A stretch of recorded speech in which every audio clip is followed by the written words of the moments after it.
Could you just confirm, and I just appreciate a yes or a no, that you met with the former KGB officer Alexander Lebedev when you were Foreign Secretary without officials on the 28th of April 2018? Well, I'd have to check, but are you having a lapse of memory again? No, but that's but if you're asking me a very specific question about a very specific date, and I'd have to get back. I certainly have met the gentleman in question, who used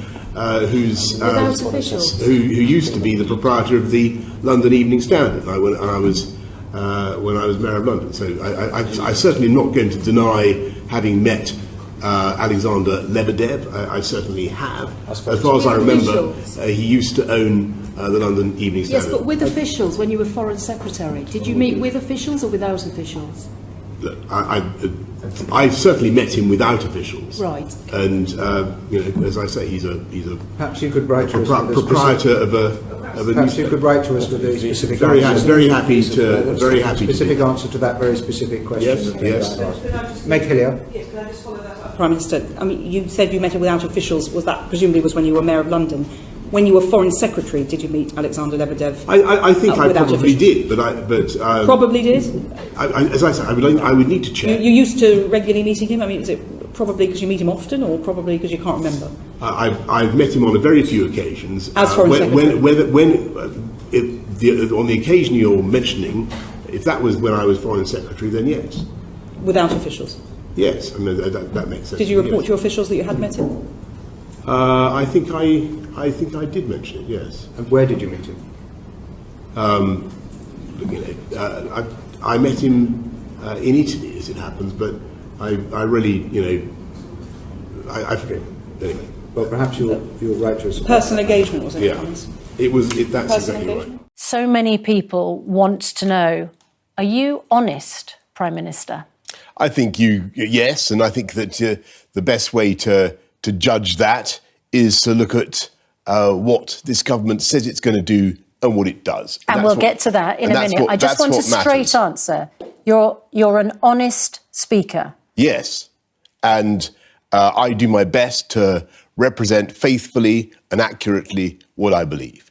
And sometimes it's controversial, and sometimes it offends people, but that's what I do. Sometimes people say you lie, Prime Minister. If you're talking about the statements I made in the House of Commons, I was inadvertently, I was wrong, and I've apologised for that. But look at what we have done. If you're talking about what's happened in number 10. What I want to do, if you look at what this government has done, I know, and we'll get to what the government's going to do and has done.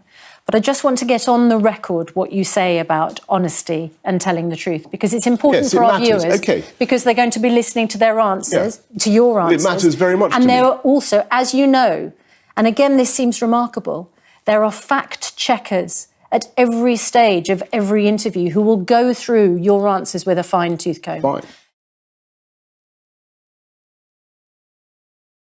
He met with the former KGB officer Alexander Lebedev, father of Lord Lebedev, in Italy without any officials, without any security. He went there straight from a NATO meeting where the top item on the agenda was Russia, at the height of the Salisbury poisoning crisis, after Sergei Skripal and his daughter Yulia had been attacked, and before Charlie Rowley and Dawn Sturgis had been exposed to the remaining Novichok. This was a chemical weapon attack by Russian agents on British soil that targeted 2 British residents, had life-changing effects for a British police officer, and killed a British citizen. On the 20th of May this year, Alexander Lebedev was sanctioned by the Canadian government, a Five Eyes partner of the UK, for being one of the 14 identified people who have directly enabled Vladimir Putin's senseless war in Ukraine and bear responsibility for the pain and suffering of the people of Ukraine. The UK has not yet sanctioned him. The charges against the Prime Minister are not just about lack of integrity, they are about complete disregard for basic national security and the patriotic interests of this country. And those charges lie not just with the Prime Minister, but with all of those who have enabled him and covered up for him on this issue. So, did the Foreign Office, the Home Office and the Security Service know about this meeting in advance? was a detailed record made after the event of the meeting, because there are rumours that the Foreign Secretary was too drunk to properly remember. Is that true? Yeah. There are also rumours that Alexander Lebedev was trying to arrange a phone call from the meeting with the Russian Foreign Minister, Sergei Lavrov. Is that true? Did that phone call happen? The record of Minister's interest says the Foreign Secretary accepted hospitality in Italy for himself and a guest, but he travelled home alone. Who was that guest, and did that put him in a compromising position?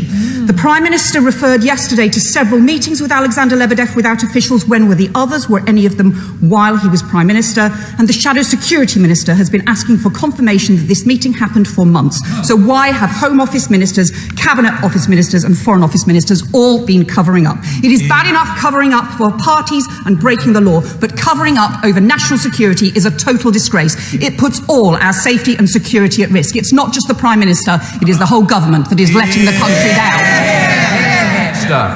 I'm trying to chime with the mood of the House rather than the government. The Minister takes national security seriously, but it's quite obvious from the Prime Minister's admission yesterday that he has serious questions to answer about it. So I appreciate the Minister is perhaps not in a position to make a proper answer, but will she at least allow the prospect of a police investigation